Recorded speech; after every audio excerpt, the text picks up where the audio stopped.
Olá, pessoal. Boa noite. Seja bem-vindo, bem-vinda a mais essa jornada do Esquenta V.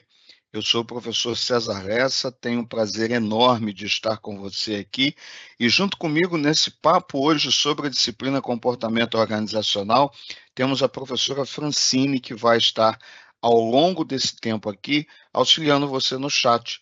Então, seja bem-vindo, aproveite essa oportunidade, não só para lembrar de alguns temas importantes dessa disciplina, mas também aproveitar para trocar figurinhas, interagir, trazer aqui as suas inquietações, lembrando que esse é um momento muito especial para que a gente possa preparar melhor para o desafio que vem na hora de fazer a avaliação. Então, nós vamos conversar sobre alguns temas interessantes. Por que eu estou aqui com você, professora Francine? Porque fomos convidados para estar, mas a nossa experiência no mundo corporativo, a nossa formação profissional, eu sou psicólogo, sou mestre em educação, vai permitir que a gente converse sobre esse tema de uma forma bem interessante e com situações que podem ser exemplos do mundo real, não só ficarmos na teoria aqui. O que nós vamos tratar ao longo deste encontro? Nós vamos conversar sobre alguns temas interessantes dessa disciplina. A gente vai falar sobre as pessoas nas organizações, onde tem gente, a coisa sempre fica complexa e a gente precisa interagir com essas pessoas. Vamos conversar um pouquinho sobre motivação no trabalho, sobre a comunicação dentro desse ambiente de trabalho, lembrando que este é um dos pilares mais intensos de qualquer fundamentação de uma estrutura organizacional. Vamos falar sobre liderança, poder e autoridade e, por fim, não menos importante, vamos também lembrar um pouquinho do tema sobre ética, inclusão e diversidade. Talvez você possa pensar assim: caramba, numa aula só vai falar sobre tudo isso, então vai ser muito corrido, porque os temas são ricos, tem muito texto, tem muito podcast, tem muito vídeo, tem muita recomendação de outras leituras, tem uma bibliografia riquíssima, isso é verdade. Então, o que é interessante? Aqui a gente pensou alguns dos pontos que nós entendemos serem relevantes para conversar com você. Isto significa que os outros não são? Muito pelo contrário, tudo que está lá é importante, é relevante para o seu crescimento, para o seu aprendizado e para te dar a fundamentação teórica, não só para uma avaliação, mas para a vida no mundo profissional, no mundo do trabalho. Então, a minha dica é, além desse papo nosso aqui, que você vai assistir agora e pode revisitar depois, sugiro que também você dê uma olhada no conteúdo da bibliografia, assista os vídeos, ouça os podcasts, leia os outros materiais complementares que foram compartilhados com você, para quê? Para que você se sinta mais confiante ainda em termos de fundamento e possa fazer uma avaliação muito legal. Então, nós vamos conversar um pouquinho sobre essas pessoas nas organizações. Eu gostaria de chamar a sua atenção para uma realidade muito presente no mundo corporativo hoje. As organizações hoje são muito dinâmicas. As coisas acontecem com uma velocidade muito grande. Tudo é para ontem. Você já reparou? Parece que o tempo da gente dentro do trabalho fica cada vez menor e o volume de coisas aumenta o tempo todo. Pois é, nesse mundo tão corrido, com tanta informação circulando ao mesmo tempo, com tantas possibilidades de contato com qualquer lugar do mundo, a gente acaba se tornando refém daquele volume de trabalho e deixa de fazer algo que é fundamental que seja feito, que é pensar.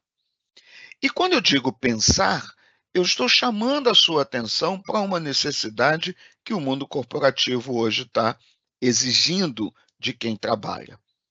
Que você pense, que você observe, que você reflita sobre o que está acontecendo e que você, de vez em quando, exercite a dúvida, exercite o questionamento. Ter dúvidas é fundamental. Por que não?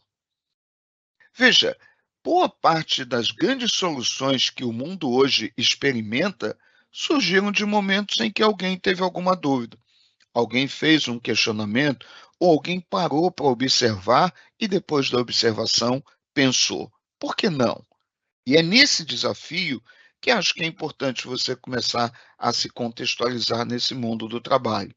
Aquele sujeito que só obedece, que só cumpre uma demanda, que fica lá parado esperando que alguém determine o que ele fará, esse cara tem poucas chances de sobrevivência num mundo tão veloz, numa organização tão dinâmica.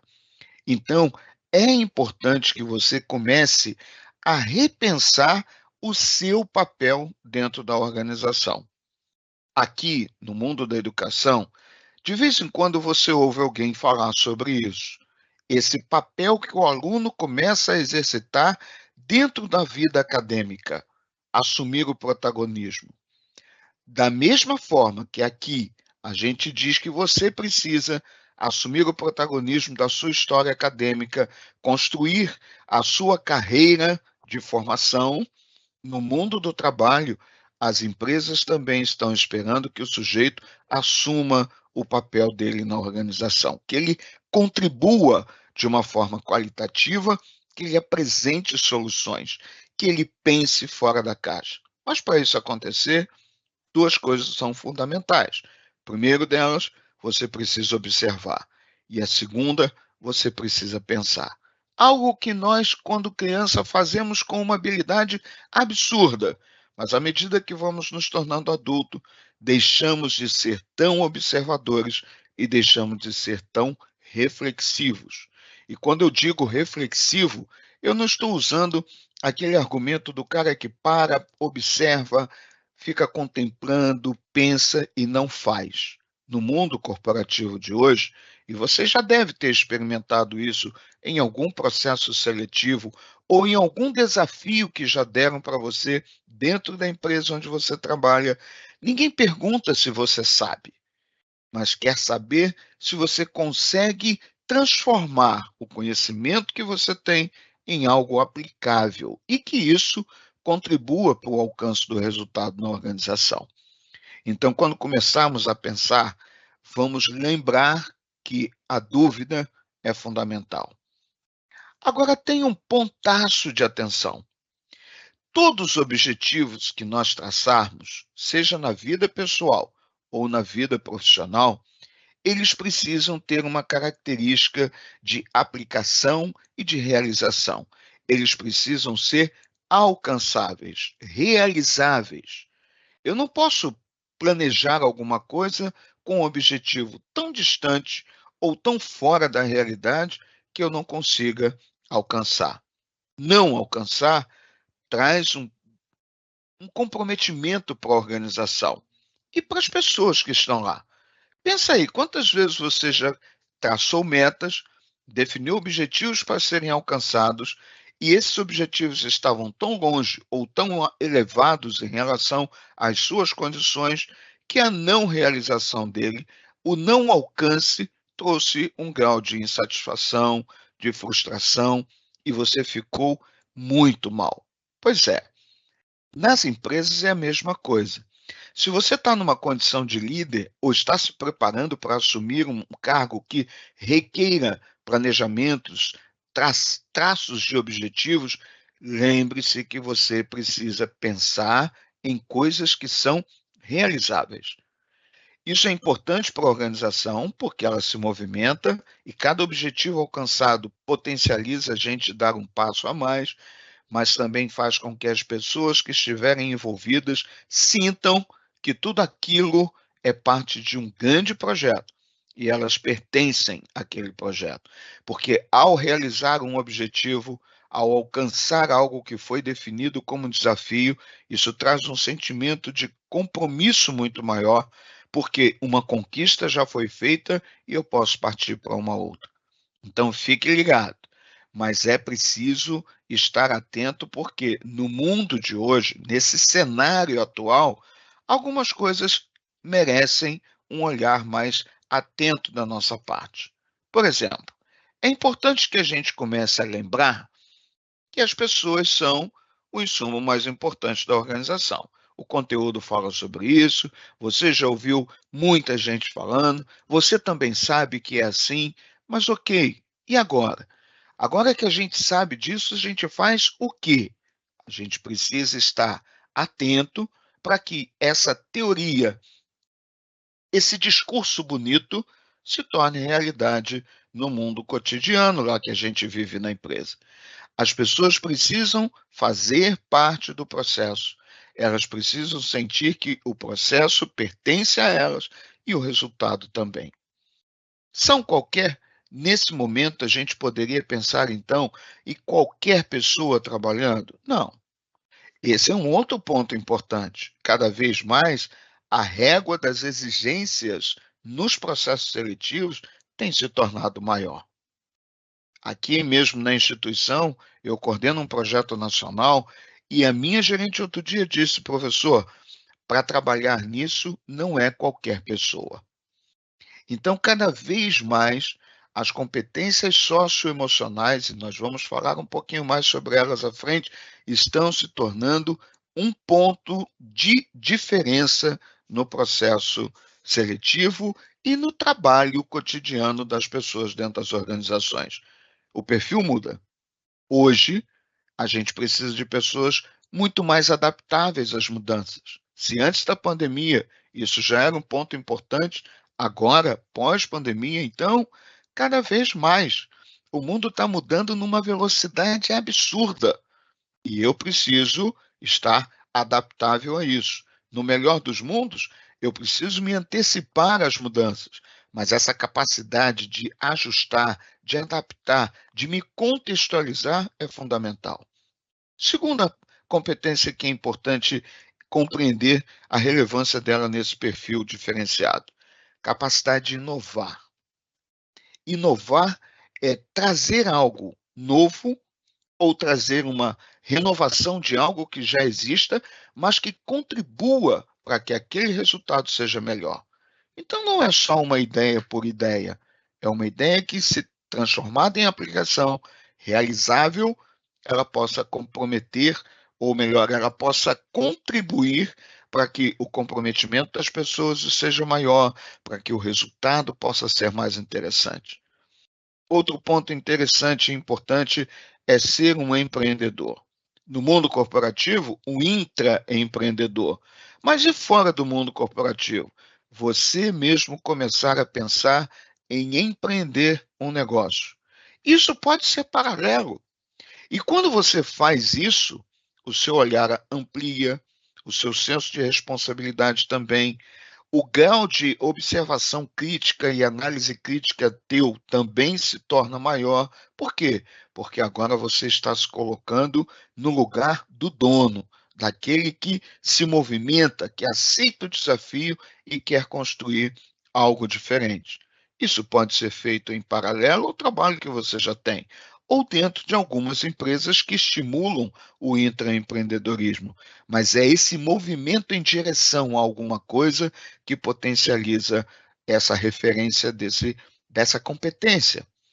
Autonomia e iniciativa, duas outras competências socioemocionais muito importantes. Veja, se hoje nós temos uma necessidade de adaptação cada vez mais intensa, é preciso que você comece a exercitar uma autonomia na ação. Lembra quando a gente disse agora há pouco que você precisa ser o protagonista daquela história? Então, um protagonista potencializa a autonomia e a autonomia potencializa esse protagonismo. Por quê? Porque o autônomo precisa da iniciativa. Ele precisa empreender, ainda que não seja no negócio próprio, mas assumir a responsabilidade, transformar aquele desejo de fazer em uma ação efetiva. Outro ponto importante para você lembrar: velocidade na resposta. Como assim velocidade na resposta? Imagina você assistindo uma corrida de cavalo no jockey. Os cavalos antes, eles ficam dentro daquelas baias, o jockey sentado em cima, e eles ficam ali tensos, aguardando que alguém defina o momento que a corrida começa. Então, quando aquele som, aquele estampido do tiro que é disparado, as portas se abrem, aquele animal sai numa velocidade absurda. Essa velocidade absurda, ela pode ser transposta para o mundo corporativo também. Por que isso? Ora, se as organizações são dinâmicas, eu não posso ficar muito tempo contemplando. Uma vez participando de um treinamento para um corpo gerencial, o consultor que coordenava o evento propôs um desafio e nós tínhamos 40 minutos para executar uma equipe de 25 pessoas. Veja, adaptabilidade, empreendedorismo, autonomia, iniciativa, e a gente caiu dentro. E aí ficamos super felizes porque conseguimos fazer em 35 minutos. O tempo máximo era 40. Na hora da reflexão, ele mandou uma pergunta que martela na minha cabeça até hoje. Ok, vocês fizeram em 35. E se um concorrente fizesse num tempo menor? Então, repara, cada vez mais a agilidade na resposta precisa ser um ponto de referência. Eu preciso ser capaz de entregar num tempo cada vez menor. Agora, eu preciso entregar com agregação de valor. Não é entregar por entregar, tem que ser qualitativo. E isso eu dependo também de pessoas que estarão trabalhando comigo. Então, cada vez mais a coletividade se torna real no mundo corporativo. Se você lembrar, agora há pouco, durante a pandemia, a velocidade como as vacinas foram produzidas, aquilo aconteceu por alguns motivos. Um deles, a gente vai concordar, a tecnologia é muito mais recurso tecnológico. Beleza. Mas quantos pesquisadores no mundo inteiro compartilharam os resultados da sua pesquisa uns com os outros, e isso acelerou o processo. Por quê? Porque alguém poderia começar daquele ponto em que alguém já tinha esbarrado e não tinha dado certo. Não era necessário voltar lá no início de tudo. Então, é preciso pensar. E de vez em quando eu escuto algum aluno dizer: professor, posso fazer o trabalho sozinho? Eu não gosto de trabalhar com outras pessoas. Não, não é uma questão de gostar, é uma questão de sobrevivência no mundo corporativo atual. Você precisa desenvolver o senso de equipe. As empresas hoje e seus clientes não têm mais fronteira. Professor, como é isso? Vamos olhar para nós aqui. Nós estamos nos comunicando, eu dentro do meu escritório, trabalhando com essa aula, a professora Francine em outro estado do Brasil e possivelmente vocês espalhados também pelo Brasil inteiro, e quem sabe alguém até fora do país. Por quê? Porque não tem mais fronteira. E isso no mundo corporativo é a mesma coisa. Pós-pandemia, a quantidade de vagas que surgiram híbridas, ou até mesmo aquelas vagas que não requerem que você compareça fisicamente à empresa onde você estiver vinculado, isso é muito legal. Isso potencializa conexões no mundo todo. Então, as empresas não estão mais preocupadas com o seu quintal, com a sua região, elas estão concorrendo com outras de qualquer lugar do mundo. De novo, atuar por equipe é respeitar a individualidade. O senso coletivo é cada vez mais cobrado, mas isso significa que eu preciso estar atento a trabalhar no conjunto, mas eu também preciso reconhecer o quanto cada um contribui na particularidade da sua ação. E quando eu falo isso, eu estou alertando para quem já está numa posição de comando e estou alertando também para quem está participando de algum grupo de trabalho. Muitas empresas hoje estão contratando por projetos. Você termina um projeto, é migrado para uma outra equipe. Olha só, se você não estiver preparado para essa possibilidade de adaptação, por essa volatilidade de trocas de equipe, certamente você vai encontrar dificuldade para se manter. E por último, nesses pontos que a gente está usando para definir o cenário atual, o home office. A gente já falou sobre isso. E cada vez mais em que o home office se estabelece, para quem está do outro lado, na condição de líder, de gestor, de alguém que trabalha com processos ou pessoas, precisa aumentar a relação de confiança. Sem isso, o trabalho à distância, sem a presencialidade, não vai funcionar. Por quê? Porque nós fomos criados na presencialidade da gestão. E agora estamos sendo desafiados a olhar para o todo, encontrar aquela cadeira vazia, aquele espaço não ocupado, mas sabendo que alguém que antes sentava ali todos os dias, não vem todos os dias mais, quando muito, uma vez por semana ou duas, mas ele está em casa ou em qualquer lugar e está trabalhando e está entregando. Se essa relação de confiança não se estabelecer, não vai dar certo. Então, são alguns dos pontos que a gente gostaria de chamar a atenção nessa mudança. Isso tudo impacta em quê? Na motivação. Por quê? Porque sem isso eu não consigo chegar a lugar algum. No nosso conteúdo, a gente explorou um pouquinho agora as competências que são exigidas. Agora a gente quer chamar a sua atenção para as competências que precisam ser desenvolvidas. Isso significa o quê? Talvez você já as possua, mas não se preocupou em torná-las ainda mais presentes, mais intensas. Então a gente fez um pacote bem simples, pegando um gancho lá do conteúdo, que é a inteligência emocional. Quando a gente falou sobre isso durante as aulas, a gente trouxe alguns exemplos e certamente em algum momento você ouviu ou teve a oportunidade de assistir o filme, a animação que mostra a cabeça de uma adolescente vivendo a experiência das emoções dentro dela. Quando a gente está falando em inteligência emocional, a gente pode explorar 5 habilidades específicas. O autoconhecimento emocional, você saber quais são as emoções que você tem, o controle sobre elas, porque saber é um passo, aprender a controlá-las outro, se manter sempre motivado, não esperar que as coisas aconteçam para que você esteja mobilizado para fazer algo, se colocar no lugar do outro, e normalmente quem tem inteligência emocional consegue ser empático, porque já sabe o que sente, as emoções que experimenta, e pode, por saber as suas, reconhecer as emoções do outro, então é mais fácil se colocar no lugar do outro, ser empático, e desenvolver relações interpessoais. Senhores, vejam, agora há pouco a gente falou da necessidade do trabalho em equipe.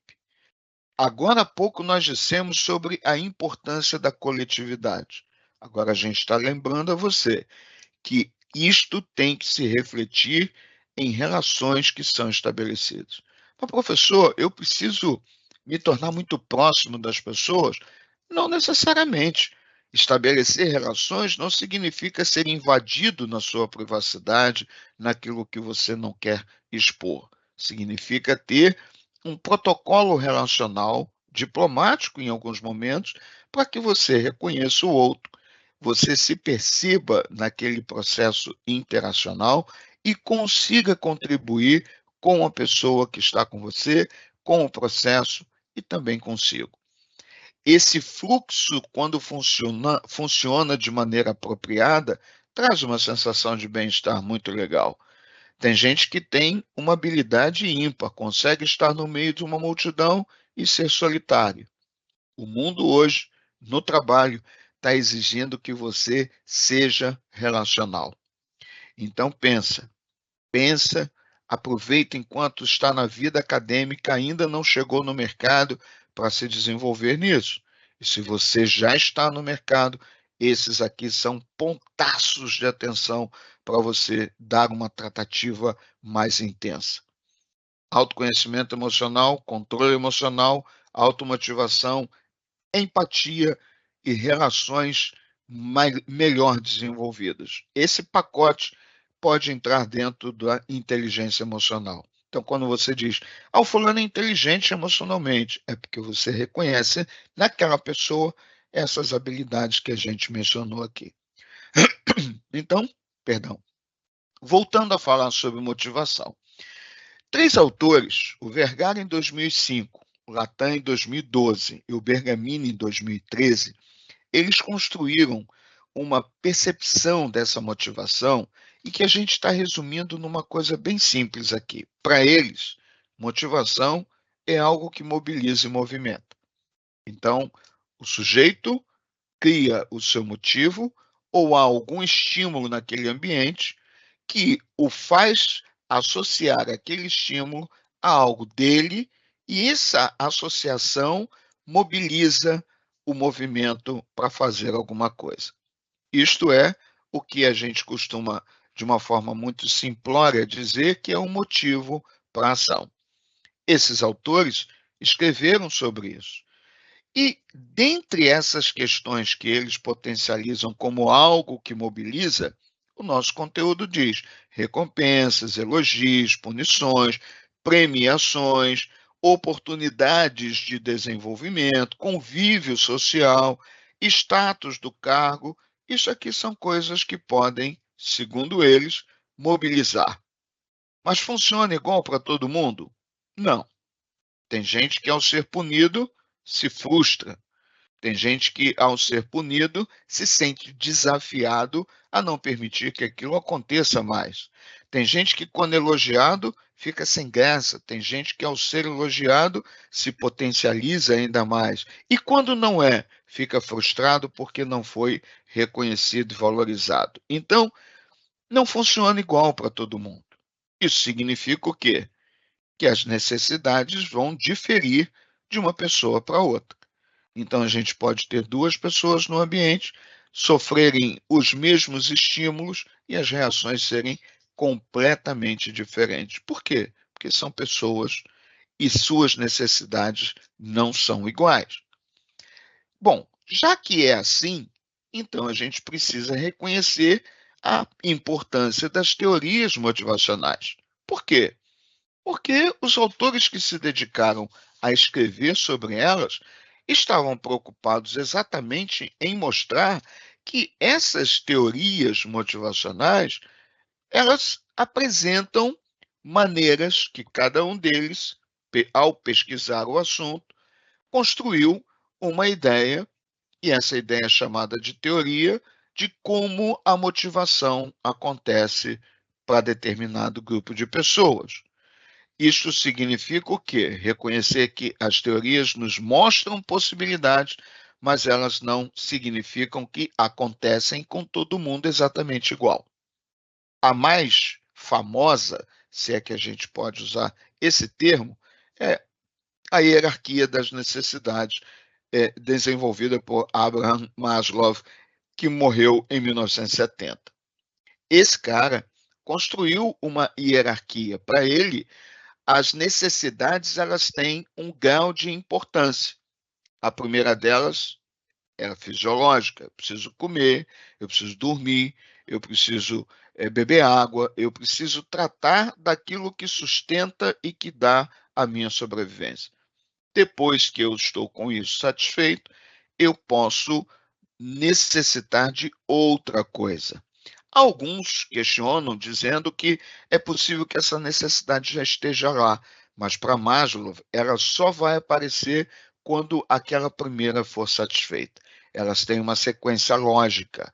Alguns chegam a dizer que Maslow desenvolveu a teoria da pirâmide das necessidades. Não necessariamente. Ele escreveu a hierarquia. Alguém querendo dar uma imagem àquilo, construiu a ideia da pirâmide, isso ganhou corpo, isso ficou, o senso comum associou uma coisa a outra, mas a teoria dele é da hierarquia. Então, primeiro a fisiologia, depois a segurança, depois a necessidade social, depois a estima, aquele momento em que você bate no peito, se curte e acha muito legal o que acontece com você, e a autorrealização é quando você olha para trás e diz: uhul, consegui passar por tudo isso, agora estou realizado. Já David desenvolveu uma outra teoria chamada de necessidades adquiridas. Para ele, a motivação está vinculada a 3 elementos basilares: poder, afiliação e realização. Quando ele fala de poder, é o desejo de controlar ou influenciar. Então, está ligado ao status, ao prestígio, a estar na mídia, a aparecer. Isso, para ele, é uma necessidade adquirida e que mobiliza. O segundo, a filiação, é o desejo de ser apreciado por outros. Atender à sua expectativa e o seu desejo. Então, eu quero que as pessoas me reconheçam, eu quero que as pessoas digam que eu sou o cara, que eu sou aquela pessoa fantástica, que me reconheçam, me valorizem, me destaquem. Isso para o David significa uma necessidade adquirida, que é a afiliação, e mobiliza o comportamento. E, por último, o sentimento de realização. Alcancei as metas, agora eu já estou bem na fita. Para Frederick Skinner, há uma outra leitura dessa teoria de motivação. Para ele, é um condicionamento operante. Então, para Skinner, é preciso haver um reforçador positivo, um reforçador negativo ou punições. Quando esses três estão presentes ou ausentes, o sujeito se mobiliza a fazer algo. Mas nessa teoria, por exemplo, uma grande crítica que é feita a ela é que ele não considera outros fatores, como motivos pessoais, as intenções do próprio sujeito, ou até mesmo as emoções, que fazem parte das duas teorias anteriores, e na de Skinner, não. Então, vejam, é uma crítica a um autor famoso que desenvolveu uma teoria motivacional. Victor Vroom, Porter e Lower desenvolveram a teoria da expectativa. Para eles, são 4 elementos. O primeiro, expectância, que está vinculado ao esforço, ao desempenho. O segundo, a instrumentalidade, que está vinculado ao desempenho e à recompensa. O terceiro, a valência, que está vinculado à recompensa e à convergência com as suas metas pessoais. E o quarto elemento, a própria motivação em si, que potencializa a ação. A gente ainda tem mais 2 teorias interessantes que o nosso conteúdo trata. A dos fatores, a teoria dos fatores higiênicos e motivacionais, de Herzberg, e a teoria X e Y, do McGregor, que fala sobre indolência e preguiça versus competência e colaboração. Para ele, são 2 categorias muito intensas que podem determinar a mobilização para alguma ação ou não. Fechando esse bloco reflexivo sobre teorias motivacionais, é legal a gente considerar o significado do trabalho, porque isso aqui também potencializa a gente para fazer alguma coisa. No passado, pensar em trabalho, eu pensava num esforço, num cansaço, numa punição. Depois dos anos 50 para cá, durante a reconstrução do mundo pós-Segunda Guerra, começa-se a dar um novo olhar para a perspectiva do trabalho. E as diversas gerações que vieram depois dos baby boomers, né, os bebês que nasceram pós Segunda Guerra Mundial, começaram a olhar para o trabalho de uma forma diferente. Hoje, por exemplo, trabalho está associado a propósito, está associado a prazer, está associado a uma satisfação. Você está me ouvindo e deve estar pensando, então eu não trabalho no lugar legal, porque eu não estou satisfeito lá. Ok, a gente sabe que tem momentos da vida da gente que a gente vai precisar fazer coisas que a gente não se sente tão feliz fazendo, mas a gente precisa sobreviver primeiro. Eu preciso ter recursos financeiros para me manter. Lembra da teoria do Maslow, da hierarquia das necessidades? Eu preciso satisfazer o básico. Depois eu vou pensar em outra coisa. Então, é preciso repensar o significado do trabalho. Tem que trazer alguma relação de satisfação. Senão, tem alguma coisa errada, ou com você, ou com o próprio trabalho. Por quê? Porque a gente não vai ter saúde mental. E quando a gente está falando de saúde, hoje, por exemplo, a gente está falando de um complexo biopsicossocial. Eu não estou falando mais apenas da ausência de doença, que era uma definição que já foi expurgada do nosso cotidiano pela OMS. O olhar hoje é muito mais amplo. Eu preciso perceber o sujeito dentro de um contexto biológico, psicológico e social. É esse conjunto que faz com que a gente entenda que a pessoa tem saúde. E no momento, então, saúde mental muito mais expressiva. Então, repara, isso está vinculado a uma sensação de satisfação. E essa está vinculada ao significado do trabalho. Se pergunte aí agora, não me responda, mas se pergunte, por que trabalho? Tudo bem que você responda, trabalho porque eu preciso de dinheiro. Perfeito. Hierarquia das necessidades básico.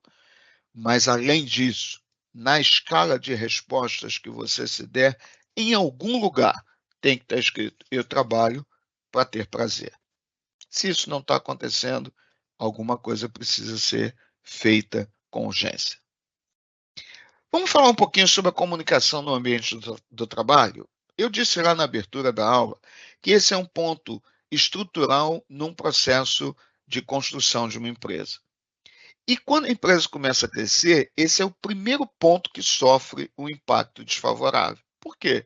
Porque a gente está todo mundo numa salinha, todo mundo consegue se comunicar, todo mundo consegue checar se o outro entendeu e a coisa flui. Quando eu tenho uma parede separando uma equipe da outra, quando eu preciso fazer uso de um telefone celular, de um rádio comunicação, de uma mensagem por texto, de uma mensagem por áudio, eu já começo a colocar barreiras que poderão impactar na qualidade da transmissão da mensagem e na capacidade de compreensão de quem está do outro lado na condição de receptor.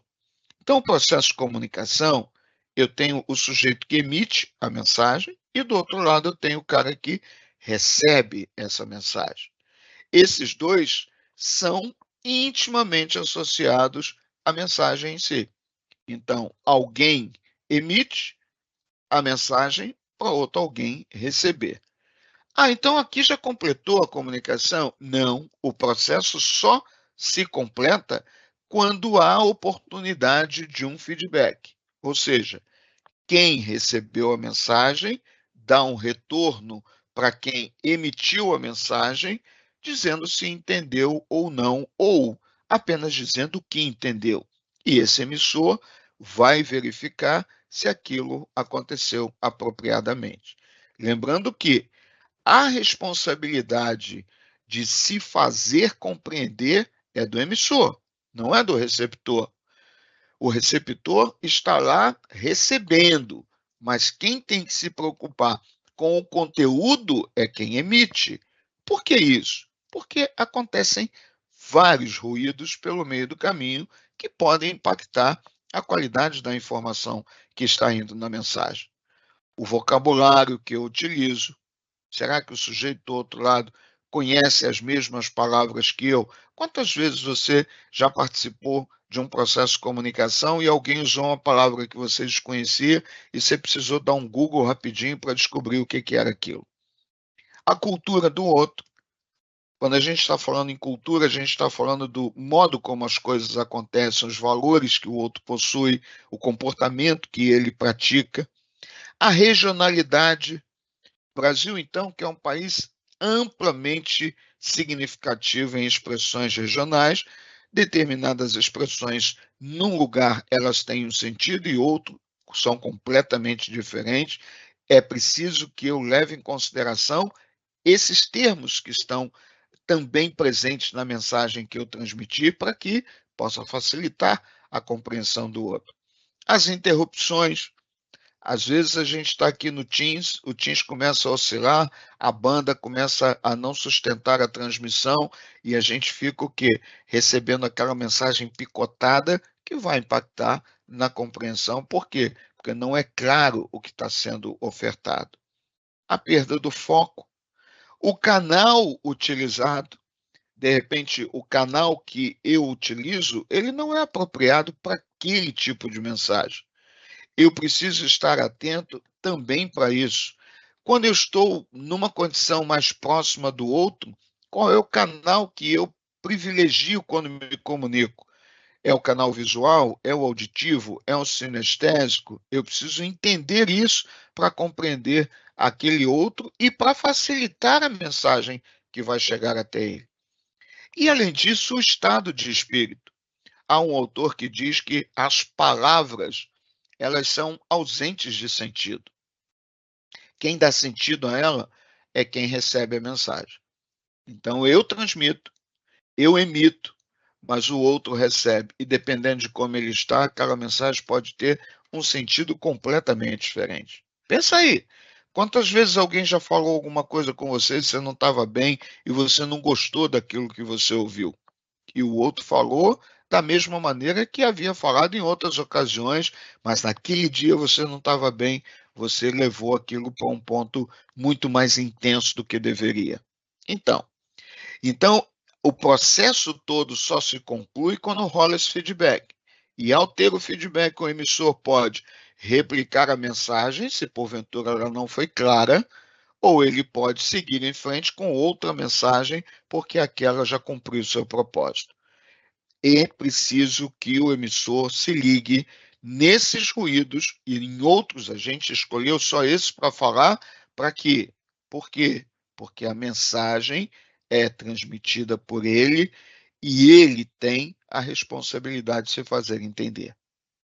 Quando a gente começa a compreender isso, a gente olha para os textos que a gente escreve de e-mail, as mensagens de WhatsApp que a gente encaminha, e a gente passa a ser mais cauteloso, mais atento. Você já reparou que tem gente que manda áudio para você que parece um podcast? O sujeito se dá o trabalho de fazer um áudio de 15 minutos. Ninguém vai ouvir aquele áudio de 15 minutos de uma forma apropriada. Por quê? O recurso do áudio é para você ligar e fazer outra coisa enquanto aquele mensagem está rolando, né? Sim, não deveria, mas a gente acaba fazendo isso. Por quê? Não dá tempo de eu parar. Então, imagina um áudio de 15 minutos. Então, é preciso que quem emite tenha coerência com o que está propondo e quem recebe também. Porque esses áudios longos eu vou colocar na velocidade acentuada lá na reprodução e vai ser aquele negócio blá, blá, blá, blá, e às vezes vai passar alguma coisa, eu não vou entender. E o sentido principal daquela informação, que era crucial, ela se perdeu por conta da forma como a mensagem foi produzida e do momento como eu, receptor, me dediquei a dar uma atenção a ela. Então, fica ligado, o processo de comunicação tem que ser claro. E a responsabilidade disso é de quem emite a mensagem. Vamos conversar um pouquinho agora sobre esses três assuntos: liderança, poder e autoridade. Parecem que são coisas muito próximas, não são. É preciso que a gente compreenda o que é a liderança, o que é o poder e o que é a autoridade. Na verdade, esse papo aqui só é relevante por conta daquele comentário no segundo slide, lá no início, quando a gente falou. As organizações hoje estão mais dinâmicas e as pessoas que trabalham nessas organizações precisam ser seres pensantes. Veja, se você começa a pensar muito, a refletir muito, a indagar muito, a questionar muito, você poderá estabelecer um impacto não imaginado antes naquelas pessoas que estão numa hierarquia acima de você. Quando uma empresa me contrata para fazer algum trabalho de consultoria e ela quer desenvolver, por exemplo, o corpo gerencial, uma das perguntas que eu costumo fazer nas reuniões iniciais com a diretoria da empresa é: nós vamos mexer em algo que está quieto. Ao desenvolver um gestor, isso vai produzir uma marola na lateral entre eles, vai produzir uma marola, aquela pedrinha que a gente joga na água para baixo, as pessoas que estão abaixo deles também vão sofrer o impacto disso, mas também vai produzir um efeito para cima. Por quê? Porque eles deixarão de ser mero cumpridores de ordem, eles passarão a questionar. Então, essas relações que mudaram, elas estão potencializando uma ressignificação do papel da liderança, de como ela exerce o poder e como ela exerce a autoridade. O modelo mental das pessoas é construído a partir de vários aspectos ao longo da vida. A gente selecionou alguns aqui que estão lá no conteúdo. A educação que você recebe, A educação ajuda a construir o modelo mental que você pratica. A religião que você segue ou que você curte também potencializa a estruturação desse mindset. A profissão que você escolheu, você talvez conheça gente que está estudando um curso superior porque o pai quer, porque a mãe quer, porque a avó quer, e são eles que pagam, então eles definem o que o cara vai estudar. Mas quando você conversa com essa pessoa, pode ser que você encontre alguém que nessa condição está curtindo o curso, como você pode encontrar pessoas ali que estão completamente out daquela realidade porque não se veem naquela formação. Mas de uma maneira ou de outra, a profissão que a gente escolhe nos ajuda também a ter uma forma de enxergar a vida diferente. Os valores que a gente consolida ao longo da vida, aquela coisa subjetiva que estrutura as atitudes que tomamos, isso faz parte dessa construção desse modelo mental. E os locais onde a gente já trabalhou, da mesma forma que a escola e a igreja, os locais por onde eu trabalho, por onde eu passo, também vão construindo um modelo mental, vão agregando informação.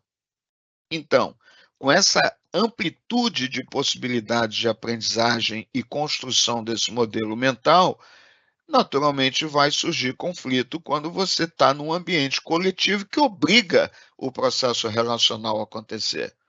Sem que esses conflitos existam, aquela atividade vai ser monótona, pesada e aparentemente sem sentido. Então é preciso entender que o conflito vai permitir alguma manifestação de poder, que pode ser por coerção, eu imponho alguma coisa, que pode ser pela legitimidade, eu tenho um cargo que me legitima a exercer o poder, que pode ser pela recompensa, se você faz algo e ganha algo em troca por aquilo, eu, ao construir esse processo de recompensa, estou exercitando poder, como pode ser um poder pela competência, eu não sou o gerente daquela equipe, mas o conhecimento que eu tenho, a habilidade que eu tenho em aplicar o conhecimento, me torna uma referência para outras pessoas e muita gente passa a querer até pertencer à equipe que eu estou. Então, note, a gente tem algumas definições conceituais de liderança que nós trouxemos para conversar com você aqui. Cortella e Mussac, em 2009, disseram que o líder comprometido é aquele que traz alegria para o mundo do trabalho sem que essa alegria se transforme em descompromisso, em frouxidão daquilo que precisa ser feito.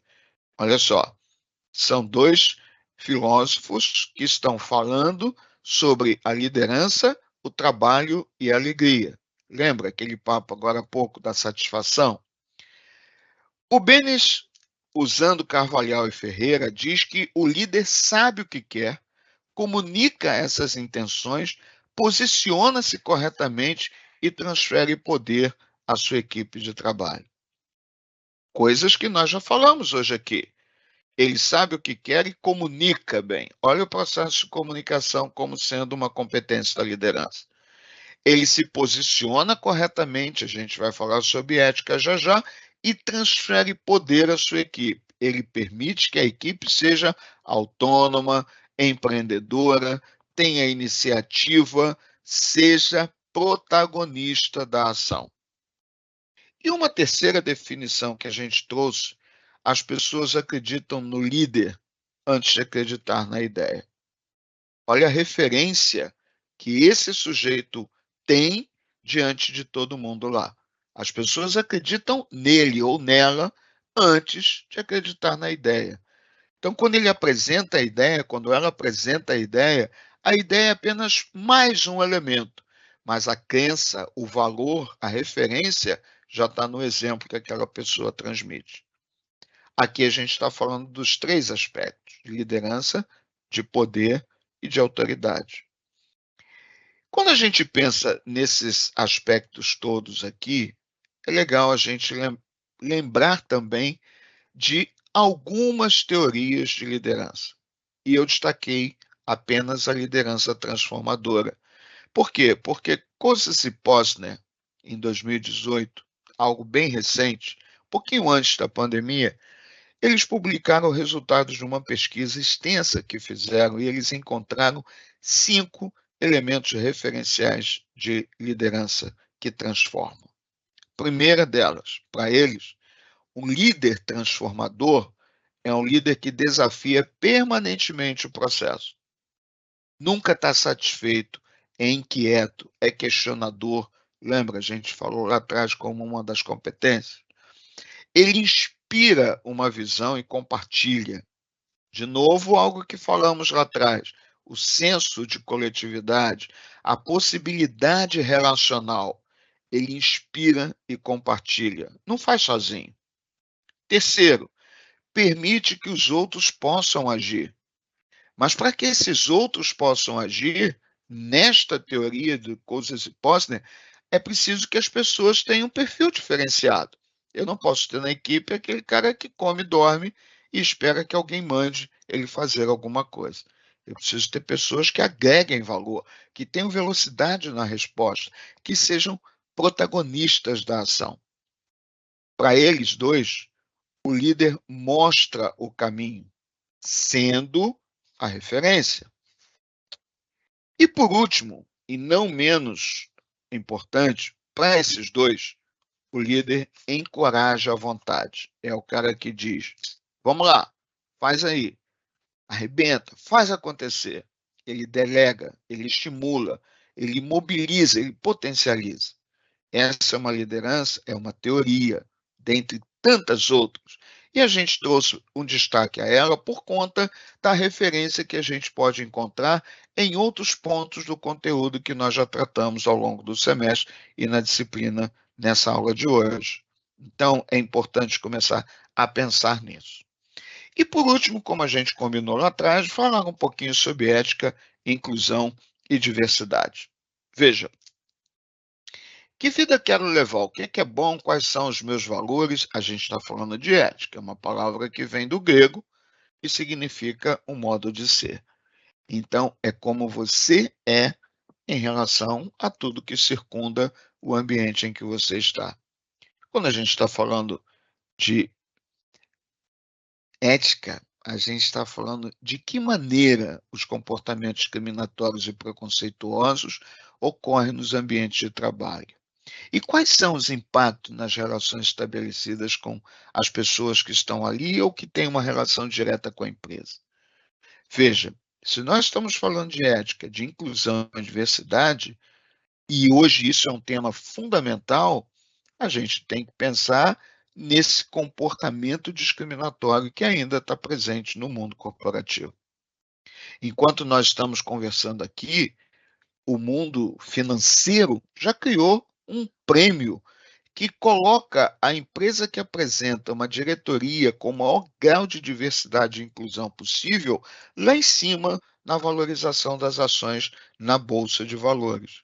Então, enquanto a gente está discutindo subjetivamente se um termo foi usado ou não foi usado, se as pessoas podem ou não podem, o mundo financeiro já deu um salto, já virou uma referência de negócio. Existe um prêmio internacional que potencializa o investimento naquela empresa porque aquela empresa mostrou que ela tem uma diretoria mais diversa. E por quê? Porque isso é muito legal, porque é o tema da moda? Não.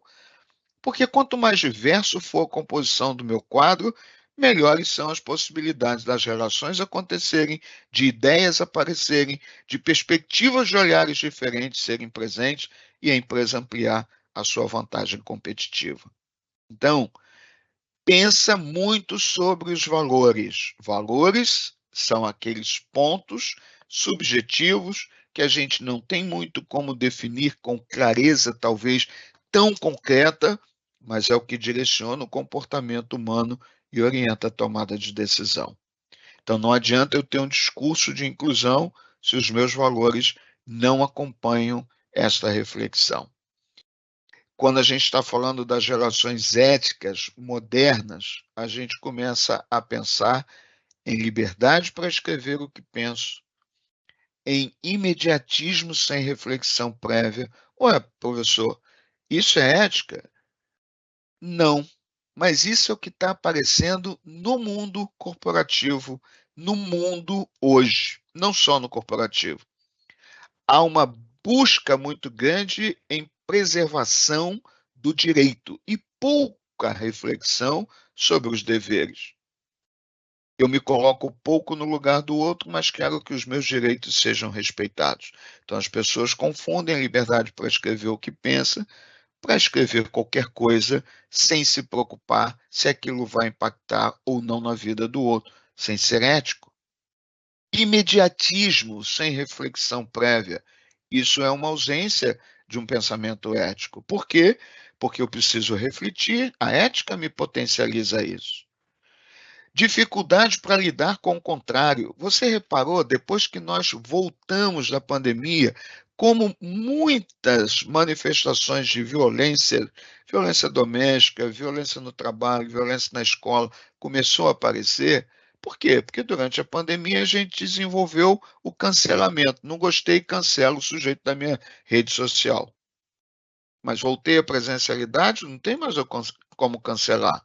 O cara está ali, ele vai me interpelar, vai me perguntar, e a gente está cada vez mais com dificuldade para lidar com o contrário. Por quê? Porque nos falta a ideia da ética.